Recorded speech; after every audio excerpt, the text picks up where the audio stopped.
Hello and welcome back to another episode of Moonee Valley Voices, the new local podcast where we shine the light on locals doing great things in their work and career. And today I'm delighted to be joined by Amy Schembri, a local self-described soccer mum who's got a fantastic new book in the works called Making It or Not.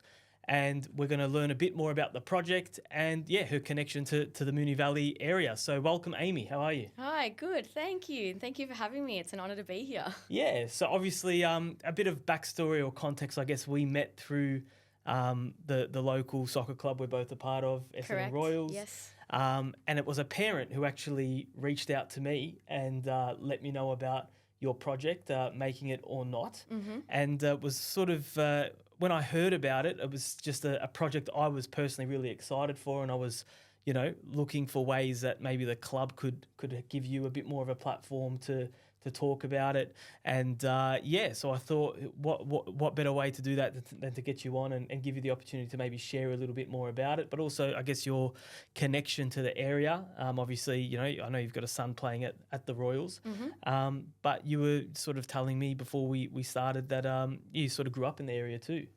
Yeah, so I went to St Columba's College in Essendon, have very fond memories of attending that school. So a lot of my friends are from around here as well. As you said, I've got a son that plays for Essendon Royals. I've got another one that's hoping to get into Essendon Royals at the moment. So we're very much connected to the area. Yeah, absolutely. What are your sort of memories of going to school at St Columba's, and how's the area sort of changed from your time sort of engaging with it? Oh, well, I went back for my now I'm disclosing my age, but went back for my 20-year anniversary or reunion, I should say. And the school itself looked like a completely different place. The infrastructure's been massive. I always remember, though, Keilor Road being the place to go for coffees and things like that, and Puckle Street was always there. So, some of the core places of the area still attract people back and are still, you feel nostalgic. Yeah. They allow you to feel nostalgic, yeah. Yep. And now you return to the area in a different capacity. Correct. As I mentioned, a self-described soccer mum. Yeah. I know the boys have played at a few different clubs. Yeah. Just in general, what's that sort of experience been like? Being a mum and seeing your kids interact with the different coaches, the different clubs, that sort of stuff. Yeah. So I've got 3 sons. All 3 of them play, and I'm really proud of them. Actually, they've always sort of approached their sport in such a way that, if they've got an aggro coach, or if they're not performing, or, they're going through having a tough game or whatever, they'll take it on the chin. They'll get disappointed, of course, that's normal. But, they just, I guess, go with the flow. Yeah.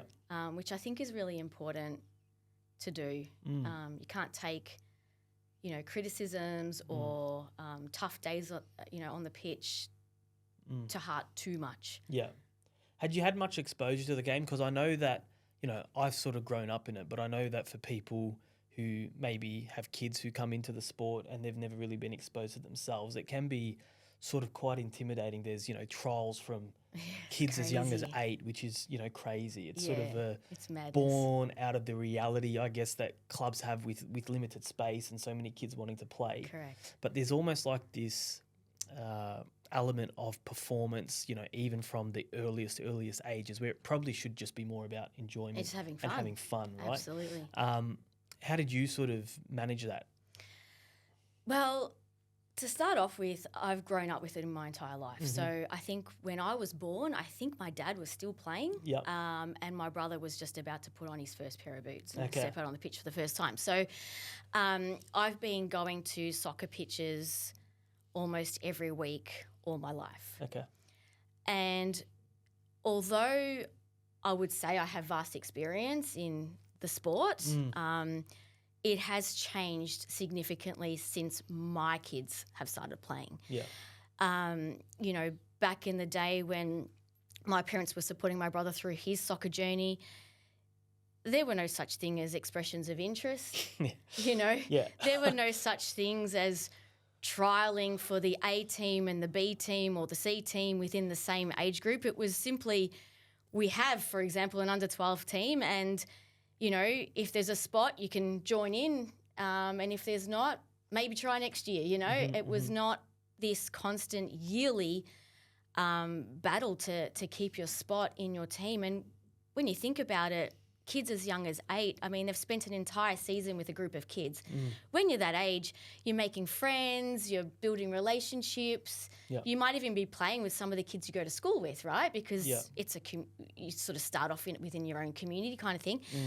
And then all of a sudden you're trialing for your spot, and your teammates, who are also your friends, might keep their spot and you might get dropped, or they go up to the A team and you have to stay in the B team because you're not quite ready yet. And that's the inspiration behind the book. I thought, these kids are not ready for that. Yeah. They aren't equipped with the resilience yet to understand how the process works. Yeah.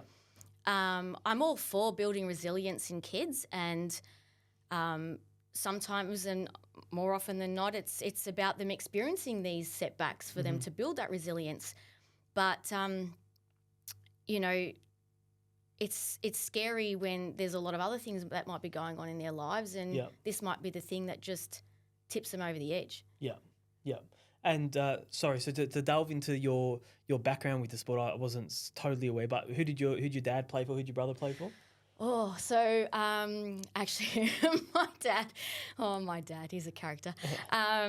He often talks about how when he first came to Australia at the age of 15, he was playing in the highest league here. Yeah. He played for George Cross. Of course. Yeah.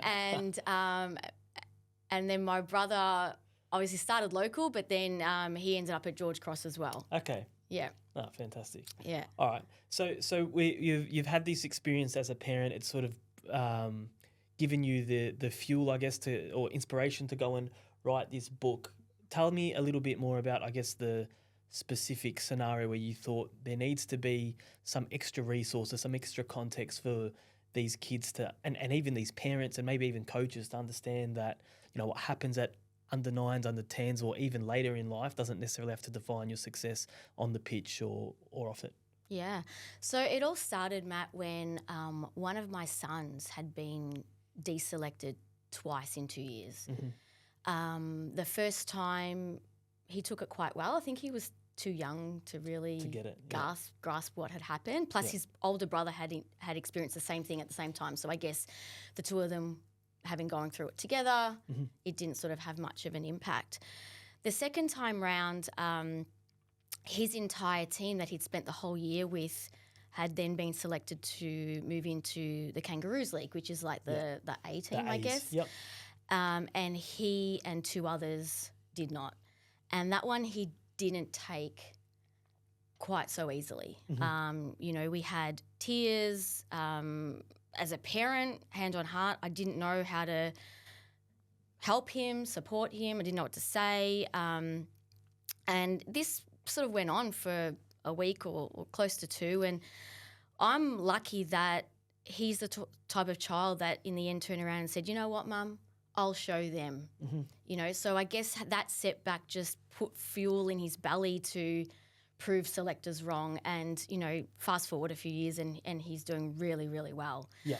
And it was at that point that I kind of felt a little bit like, what can I do, or what can I find to help my child get through this difficult time and understand that setbacks are inevitable and that everyone goes through them. I mean, even Lionel Messi was told no at one point because of his height, everyone has these experiences, but how do you get through to a 9-year-old or a 10-year-old that this is real without it coming from Mum, who's just probably trying to make me feel better? Yeah. So I went looking for a book and I couldn't find one. Yeah. And that's when I thought, well, I guess I'll just try write one myself. Yeah. Had you ever written a book before? Never. If you had have asked me 5 years ago, would you consider writing a book? I would have laughed in your face. I would have said, no chance. So we'll get into the context of the book, but I'm very interested in the process of, taking the concept and then getting it, to a point where it's ready for a publisher and all that sort of stuff. So where did you start? Like, you had the idea, you felt like there was a gap here, there was something that needed to be written about this. Yeah. Did you have different way? I mean, eventually you settled on the process of, I guess, interviewing players who had been through it at the top level. Yep. But was that always the way you wanted to tell this story, or did you have other concepts at the time before you whittled down to that one? Yeah, so it started off, I was on my work lunch break one day, and I think it was during that time that my son was going through it, had experienced a setback and was going through a tough time. And I think as a parent, I just needed to get it out of my system. So I just started doing like a journal entry, which I don't usually do, but I just did, right? And I just started writing it from the point of as if I was writing about a story about a child who had gone through something like this. Yeah. And I got home and I showed my husband. I said, I had to get this out on paper. And I said, I don't know, I feel like this would resonate with so many people. And he took a look and he goes, you're actually onto something here. He said, you probably should write something. Yeah. And I guess from there I just thought, well, what would that look like? How would I get these kids engaged? And like you said before, it's not just for the kids, it's also for the teens and the young adults. And we'll go into a bit more detail later, but even a 70-year-old told me he wanted to read, and I'll explain why later. But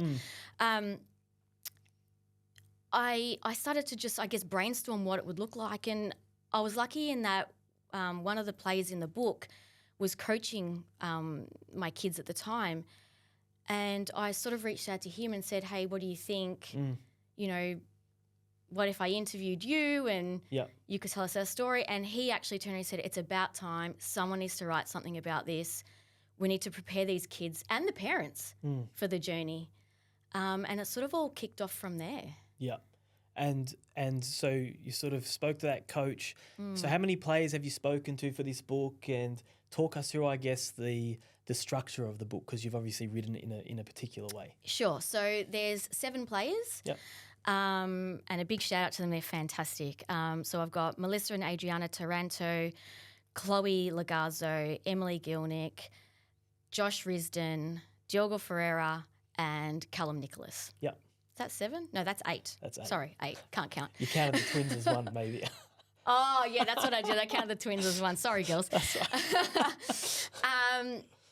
And so, and the great thing was that, I reached out to Diogo first, and then he said to me, how can I help you? Yeah. And I said, look, you're the only person I know, so is there someone you can put me onto? So then he put me onto one person, and that person put me onto the other, and then it kind of went on from there. It got to a point where I had people reaching out to me, and I had to say, sorry, I've got my group now.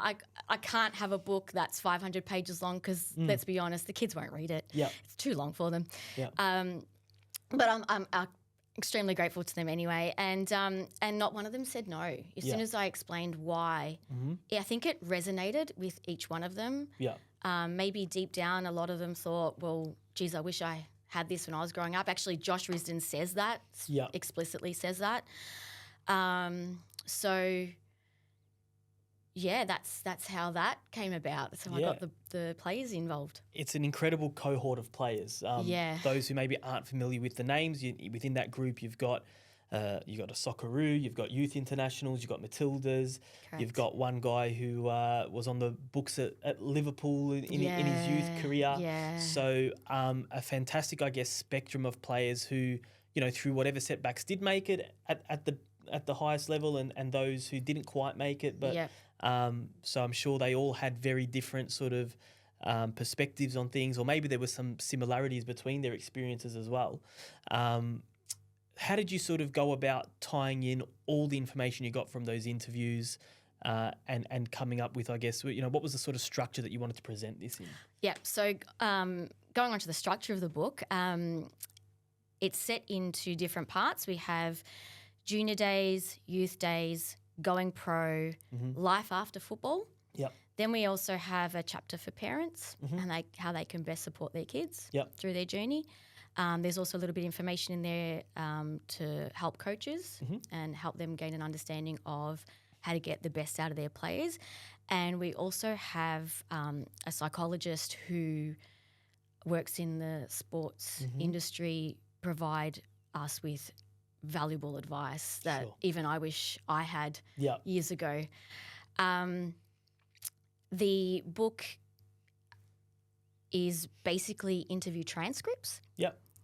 where it's a series of questions and answers by the players. It's like you're having a conversation with them. Yep. It gets quite intimate. They are raw, Matt. Like these players do not leave a stone unturned. They talk about every single experience, highlights, setbacks, injuries, emotions, how they coped, what they did, what they wish they had known earlier. All these things with the intention of helping those coming through the system now to better understand the process and the journey more so than they perhaps did. You've mentioned that, players were very forthcoming with their experiences. Yeah. Did that surprise you? Did you feel like, geez, will people really want to talk about this sort of stuff? Or, were you surprised by how willing people were to actually share these stories? Yeah, I was a little bit, Yeah. especially given to them, I'm a complete stranger. I tried my best to make them feel comfortable. Yeah. I said to them, look, we're going to record this conversation, but let's just have a chat. I sort of, made it clear to them that nothing will be published unless they're happy with it. Mind you, they didn't want to remove anything anyway. But yeah, their openness, their honesty is really something that I admire about each and every one of them. Yeah. Yeah. And from the conversations that you had, were there common threads? Was there a difference between the player you spoke to from England versus the ones you've spoken to from Australia? What was the sort of, I guess some of the common themes or the differences that you sort of you saw between the different, like men and women, that sort of thing? Yeah. The journeys are all different, every single one of them. But there's one thing they all have in common, and that is that they all experienced setbacks. Yeah. Every single one of them, if not once, more. They tackle it differently. I guess, the similarities are that they are very passionate about the sport. Yeah. That innate desire to succeed, I think, has to just be in you. Yeah. And they all had that. Yeah. But in terms of their journeys, completely different. Yeah. Yeah. Did you think that said something towards the pathway or lack thereof in Australian football? I mean, did you find that their process of being found or discovered, everyone sort of had to take a different way? There wasn't like a central sort of, I guess, path to becoming a professional footballer? Yeah, look, when I think back to their journeys, I don't think any one of them got discovered the same way. Yeah. If I'm being honest. Emily Gielnik didn't even start playing till she was 12. Yeah. So... Which is late in a soccer it's context. Late, right? Yeah. So, no, there isn't one funnel. There isn't. Yeah. Can't say that, if you all went to this club or if you all went to the AIS or if you all went to the VIS or if you all went here, whatever it might be, or NTC, I think there's another one, or SAP or, all these other academies and programs that was your guaranteed entry. Absolutely not. Yeah. Yeah. Yeah, okay. And in the process of writing this book, I think before we started recording, you're saying you're closing in on 2 years since you first put pen to paper on this. Yeah, it's a long process. How has it changed your interactions with your own kids around these subjects? Like you said, the son who experienced the setback that sort of inspired you to write this is obviously recovered and he's doing well with his football at the moment. Yeah. How do you think you've been better able to support them as a parent through this journey with what you've learned from the interviews you've done and the process of writing the book? Oh, I've learned so much, Matt. So much from the players and a lot from the psychologist, Lara, that provides her advice in the book too. I, hand on heart, made mistakes. Yeah. I remember with the first time I sat down with Lara and, we were talking about, the conversations you have in the car on the way to a trial. Yeah. And, you know, here I was thinking I was doing the right thing in saying to my kids, you know, get out there, show them what you're made of. Don't forget this, don't forget that. You got this. Yeah. And that was probably the wrong thing to say. Yeah. You know, and she said to me, she said, they are already nervous. They don't need the parent in the car saying, don't forget this, don't forget that. Yeah. They need their parent in the car going, go and have fun. Yeah. Just take one moment at a time and enjoy it. Yeah. And the funny thing is, when they're enjoying themselves, that's when they perform at their best. Yeah. Yeah. I guess, you know, as a parent, I guess you do take on a bit of that nervousness for your kids as well. Absolutely, So yeah. there's probably some learnings there for everyone watching or who eventually reads this book about how to maybe take yourself out of that and just focus on what's best for the kid, right? Yeah, 100%. And I'm learning as I go as well with regards to my own kids and watching them through their journey. I mean, I've got my eldest, he was 12 when he trialled for NPL because his birthday's not till December, so he was one of the younger ones. And he was nowhere near ready at the time. Just recently, he's had coaches tell him he's ready and he's going on 15. Yeah. So just because you get a no at 12, it doesn't mean it's going to be a no at 15, 16, Correct. you know? It's just it often comes down to, and particularly I think when you get to the professional stage, everyone's talented at that point, right? Yeah. Most of the kids are talented at that point. Yeah. I think what it comes down to when you reach that stage is survival of the mental toughest. Yeah. Who's got the mental capacity to push through and keep going and keep trying. And that's not to say that if you do that, you're still going to be guaranteed a spot. Yeah. But, you know, some do get to a point where they go, you know what, I can't keep pushing anymore. I can't, you know, I want to do something else now. Yeah. And that's okay too. Yeah. You know, and the book does sort of one of the teachings in it is that success looks different for everybody. You know, you might be the type of kid that wants to play in a Champions League for Barcelona one day, you know, but then success to another kid might be to just form friendships and have that look forward to that weekly camaraderie with a team. Yeah. You know, so success looks different for everyone as well. And that vision of success, I guess, can change as players get older. Absolutely. The posts can move, you know, forwards, backwards, whatever. Yeah. You spoke to, in that cohort of players who are now post sort of their professional football career. Yep. What sort of advice did they have? How were they preparing as a player for what was coming next? Obviously, Diogo's a good example of someone who's really done some great things in coaching and is involved now at an A-League level and still, you know, at a community sort of academy level as well. Yep. I'm not too familiar with what Callum's done post-football. I know he's still playing locally with Strathmore, I think. But, you know, how were they sort of preparing for that changeover and where have they found success post-football? Well, with Diogo, he says, and this was advice that his wife passed on to him and he's kind of looked at it himself and thought, yeah, this is true. He now attributes his playing days as his apprenticeship for his coaching days. Yeah. And he feels successful now as a coach. Yeah. With Callum, Callum grew up in the English system and he was very, very talented from a very, very young age. I mean, this kid was compared to Wayne Rooney. Mm-hmm. He played with, you know, he had friendlies and trained with Steven Gerrard and Adam Lallana and, you know, these are greats of the game. You know, Trent Alexander-Arnold debuted with him. Yeah. He has rekindled and found joy in the game again playing in the lower leagues. Yeah. So, you know, I'm sure there is a transition period. Mm-hmm.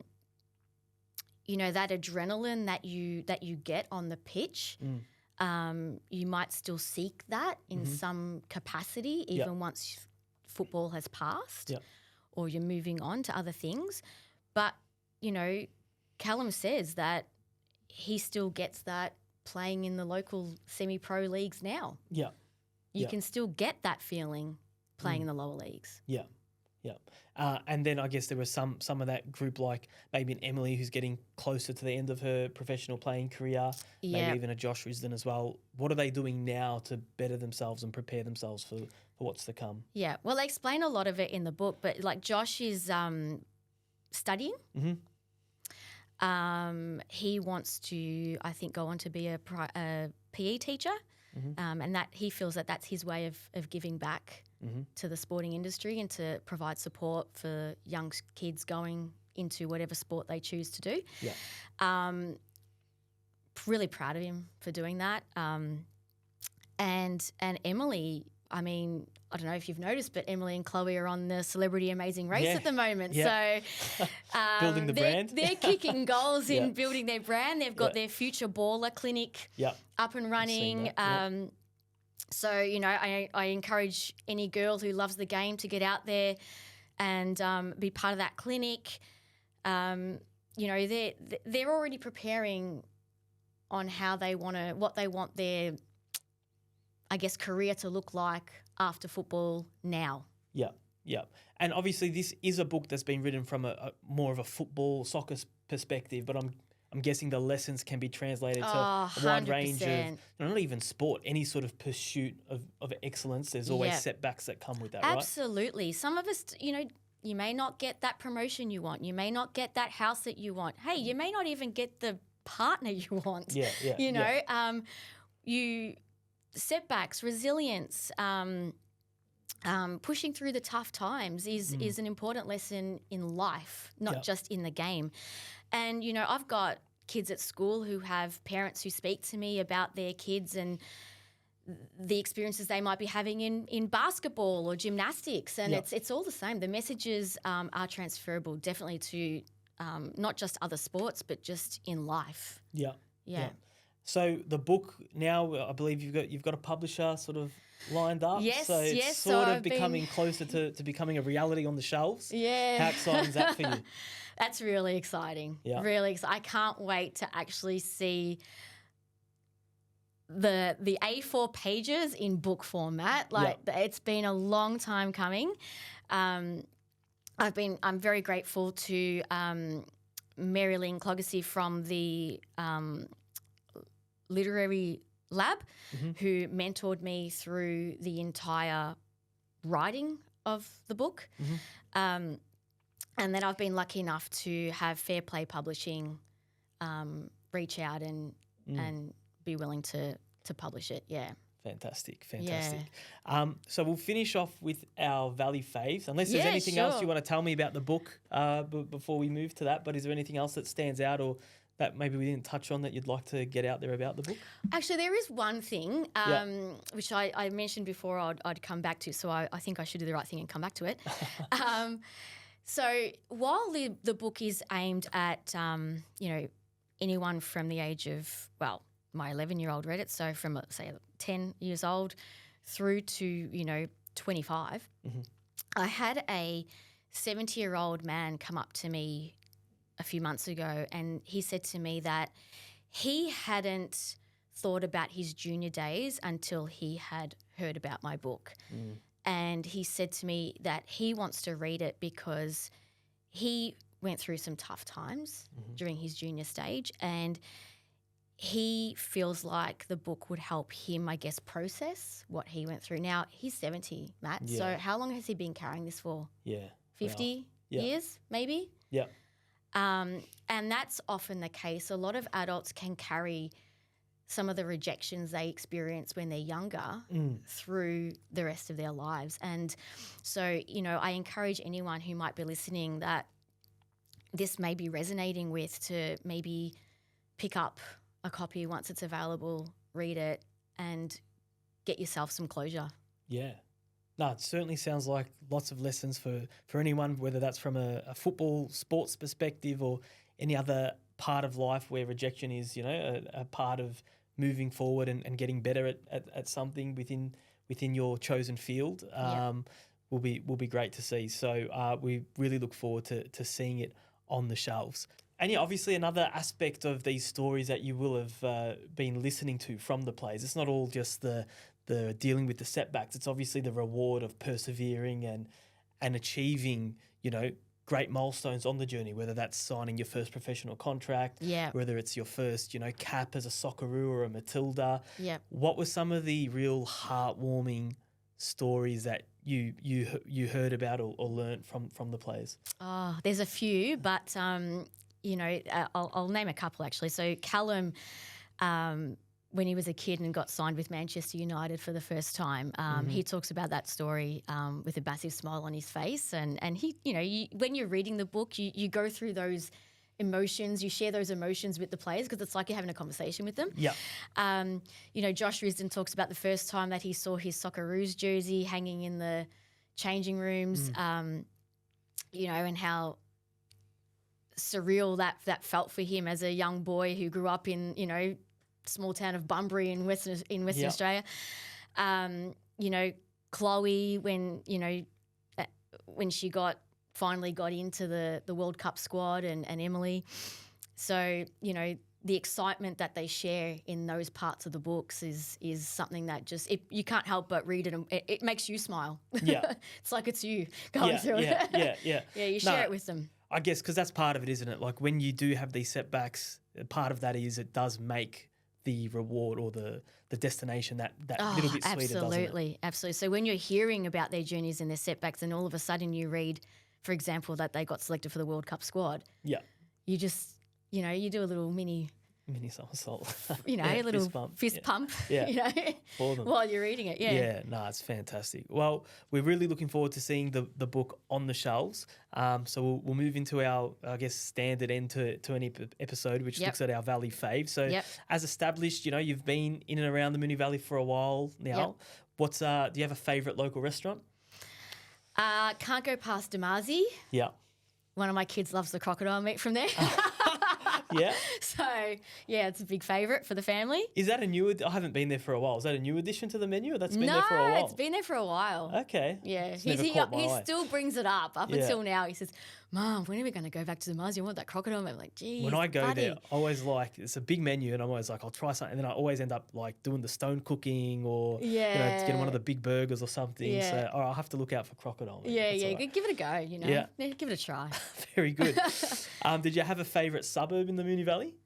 I'm a big fan of Strathmore. Yeah? Yeah. Strathmore's Don't ask me doing why. well. I think it's Woodland Street. I drive down that street and go, I want to own one of these houses one day. Woodland Street's very appealing. Yeah. Strathmore's doing very well, I have to say. Maybe because I live in Strathmore, most of my guests have been either living in Strathmore or have lived in Strathmore before. Yeah. But that seems to be polling pretty well. Yeah. So go Strathmore. Maybe a loaded question, but favourite local sports club? Oh, how can I say without being biased here? Of course, it's the Royals. Yeah. Yeah. How long have you been at the club now? Is this your first season? No. So we're going on to it'll be our third season. Next year. Yeah. Oh, very good. Yeah. No, very good. Yeah. All right. Well, glad to hear that. Favourite place to relax in the Moonee Valley? Queen's Park is always a nice place to just chill out with a picnic blanket. Yeah. Summer's day. Always a favourite. Yeah. Yeah. Yeah. A favourite coffee spot? Really love the chai lattes at Max's. Okay. Yeah. Max is a bit of an institution. Very good. Yeah. Good shout. Yeah. And then your favourite local event in the Moonee Valley? Last week, actually, I went to the Essendon Farmers Market. Oh, yeah. Yeah, that Lincoln was a Park. lot of fun. Yeah. So there's this new stall, Alara Bites. I think it's Turkish, and they have Turkish desserts to die for, Matt. Die for. All right. Well, we're fighting over the baklava at home. Very good. Very good.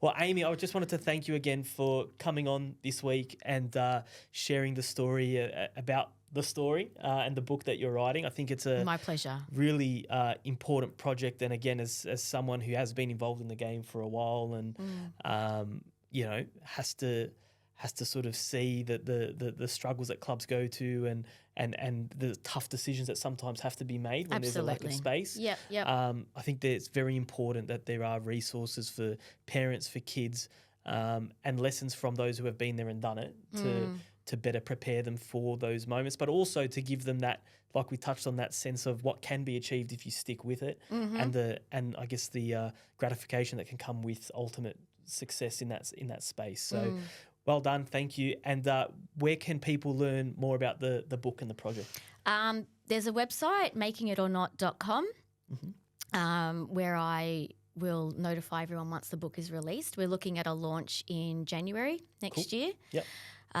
So, yeah, just...